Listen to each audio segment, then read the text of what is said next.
back to a brand new video, and in today's video I thought I'd do just a quick little video basically telling you the things I love and things I hate about my Mark II Ford Focus ST. But first of all, as always, we need to go and get some fuel. So let's go down, get some fuel, and then we'll carry on the video from there. So I'll see you in a minute.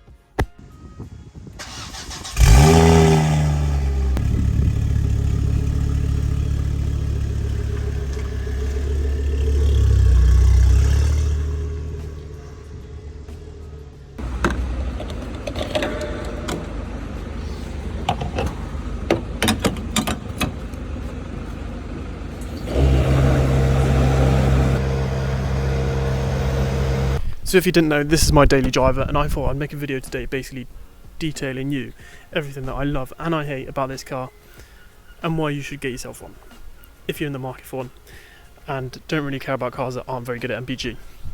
Starting off with number one is not the exhaust tips, but the sound that this car makes. For the price that you pay, the performance you can get and the sound that comes from these cars is absolutely phenomenal. For less than £5,000, I don't think there's really any other car that sounds just as good as these do. They are just dreamy. They're half a V10, 5 cylinders, they're Volvo engined. They just sound absolutely great. You definitely know the sound of these cars if you hear one, and just, yeah, there's nothing more that I can say than that. It's just, they sound absolutely class. There's so many different exhaust systems you can get, and you can also do it really cheaply as well. I got my D-Res for about 20 quid, and I think a decat's like 40-50 quid anyway, so it's not expensive anyway, and you don't have to change a back box. Like, I've got a standard back box and it sounds absolutely insane. I'll show you what it sounds like when you would have seen what it sounds like in the startup just earlier on. But yeah, number one is the sound of these cars. They are absolutely phenomenal. I love it and I can't get enough of it.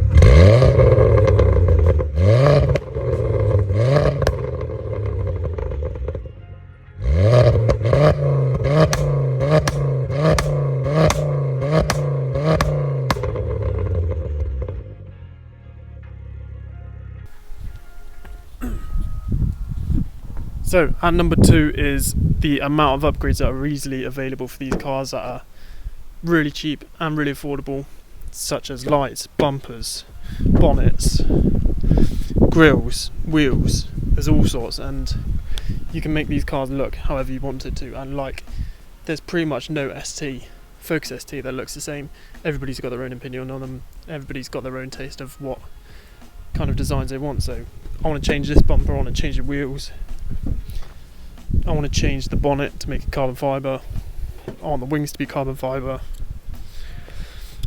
and yeah, I just want to change the aesthetic looks and make it my own really, instead of having an ST that looks like everybody else's. So that's why it's at number two. So number three on the list is Practicality. These cars are so practical. They've got a massive boot, they've got loads of leg room, there's loads of seats, there's loads of space. So if you've got a family, then there's plenty of room for you to be able to fit child seats in the back, child seats in the front.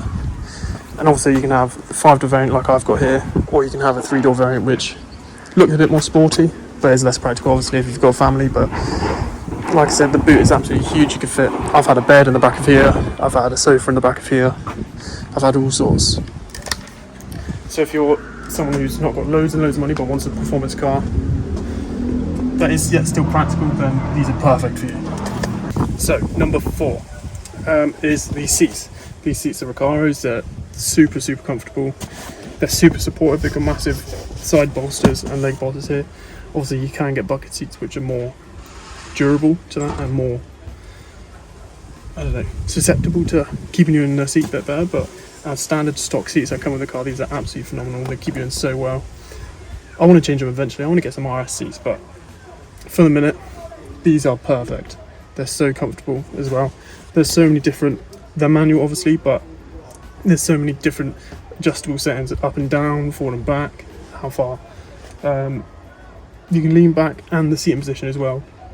Considering this is not a really low car or like an MX5 or anything, the seating position you can get it really low down, so my shoulder line is like in line with the top of the door card. So I love it. I love having a really low seating position, and just, yeah, you feel really engaged with the car. You feel everything through the seat, and yeah, that's fourth on my list. The seats, they're really comfortable. Really recommend them. Number 5 on the list. It's a bit of a funny one, but I'll take you around now. I'll show you what I'm on about. But I'll take you around to the front of the car. And we go into, yes, my freshly repaired bonnet. That doesn't want to open that key. 2 seconds.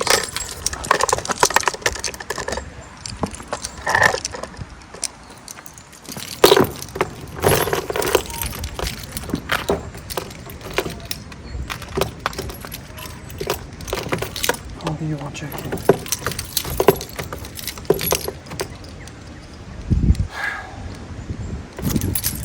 Well, I was going to show you how easy the lights are to repair, to remove and replace bulbs and that, because it's literally one start drive to get up. But now, only changed this last week, and that's going to move us on to 5 things I hate about this car.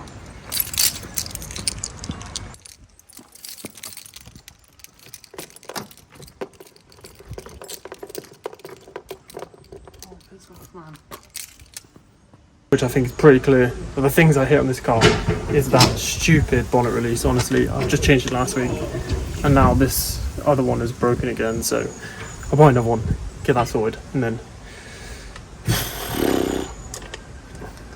yeah, we'll get that sorted. But that's really normal at the minute. But moving on to number 2. Number 2 of things I hate with this car is rust.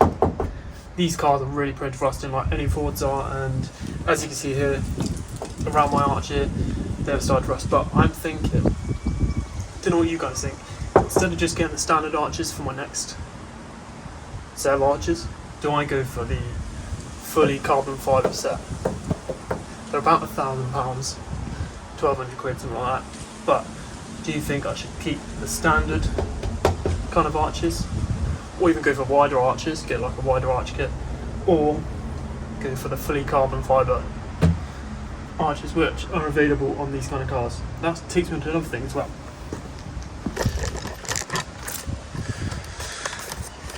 Obviously you can get carbon fibre to go on the arches, you can get it to go on the mirrors, but also on the bonnet as well. Now this is something that I've been considering for a while. It's something that I've seen George's Car Media do. He got a carbon bonnet in his ST, and I really like it, and I think it would look quite good with the grey, against the grey. So it's either going to be one of the two. It'll either be the arches or the bonnet. So let me know what you think. Do you think we should go for carbon arches, carbon bonnet? Maybe even see if they've got like a carbon fibre rear spoiler, and then go from there. Or should I just wrap it? Should I try it on my own? Try wrap it myself? Don't know, let me know in the comments below. I'm quite tempted to try wrap the bonnet myself, because I don't think it'll be that hard of a job. Seems like a relatively straightforward and easy panel to wrap, but yeah, we'll see how that goes. But let's go on to the 3rd thing that I hate about this car. So the 3rd thing is, it's not got over, this car's locked. That badger. The amount of times I have to fill this car with fuel is mental. Like, I'm in the garage probably like once a day, every 2 days, something like that, 30, 40 quid's worth. And it's just, these cars just drink so much fuel. And I believe I'm doing 20 mpg less than that, 17, 18 mpg. So now I've started putting the premium fuel in it, as well. It means that the fuel prices again have gone up even higher. So although I don't really care, it just is annoying. It's something I don't like, but it's what you get with one of these cars. What's the point of it locking itself? So moving on to number 4.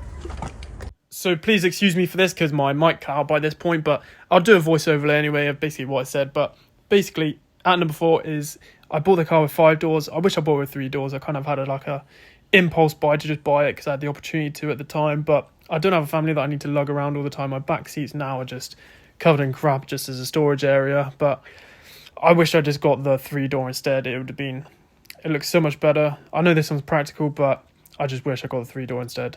So that's why this is at number 4.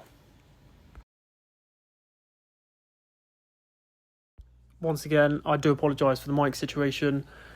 I did not intend for it to cut out, but I would go out and film this again, but it is now pissing down, so I can't. But in this, I've put it at number 5 because I'm talking about the residual values of these cars, and basically, even if you buy these cars at like £5,000, you go to sell it again, and you still won't get £5,000. You take a car to like We Buy Any Car, even though I wouldn't sell it to them, and they'll offer you like 1,800, 1,900 quid, which is just stupid for these type of cars. But hopefully in the near future, or in the future, these cars will go up in value like any other Ford has done, any other old Ford has done. So who knows, if I keep this car in good condition and well maintained, then touch wood, it may go up in value. But like I said, it's a Focus ST at the end of the day. At the minute, the prices are really low, so a lot of people are getting into them, and I would thoroughly recommend getting into one if you can, and see if you can keep it for the future, because you never know. You never know. They might go up one day, but if not, they'll just rust and fall to the ground. So yeah, we'll keep our fingers crossed. So I hope you have enjoyed me taking you around all the bits I love, the bits I hate about this car. But before I end the video, I thought I'd just take you through basically all the bits and pieces that I've got coming with this car, things that are coming in the future. So let me quickly run. First off, the car is going to go for an MOT in the next 2 months or so. So I need to get it all prepped, all ready, so that it is ready to go for its MOT, so it'll pass. But the next things we need to do is get a new set of tyres. I'm going to change the discs, paint the calipers, potentially get these redone in silver. Let me know if you think I should get them done in silver or not, or just get a new set of wheels entirely. This front wing needs to be sorted. I've just taken the roof bars off because I think it looks so much better without roof bars, and whilst I don't have a roof box at the minute, I thought I might as well just take them off. I need to get the bonnet sorted again, so I need to try and find like a more sturdy, reinforced bonnet latch. What's next? Oh yeah, gonna try and get these windows tinted, just keep them black, or get them blacked out even, and then other than that, just do a little few other modifications, tidy up the exhausts, debadge the side of the car. I'm going to leave the ST badge on, but I'm going to take the Focus off. Like I said, try and clean up the exhaust a little bit. And other than that,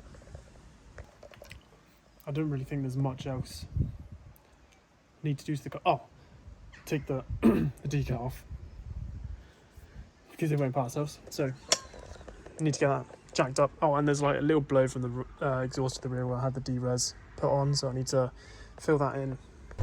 And that'll sort that issue out, get all the fluids topped up, just normal stuff. But yeah, next couple of weeks could be quite busy for the car. There's going to be quite a lot going on, but fingers crossed it passes its MOT, and then we can keep on driving it, keep on doing more modifications, and then in the new year I'm going to take the car to be dynoed, see how much power it's actually producing, so that'll be interesting.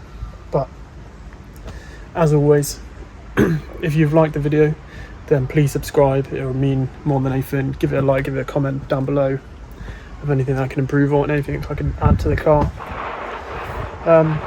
It's just started raining, so it's probably a good time to wrap things up. But as always, I've been Ollie, this is Vokevvautomotiv, and I really appreciate all your support.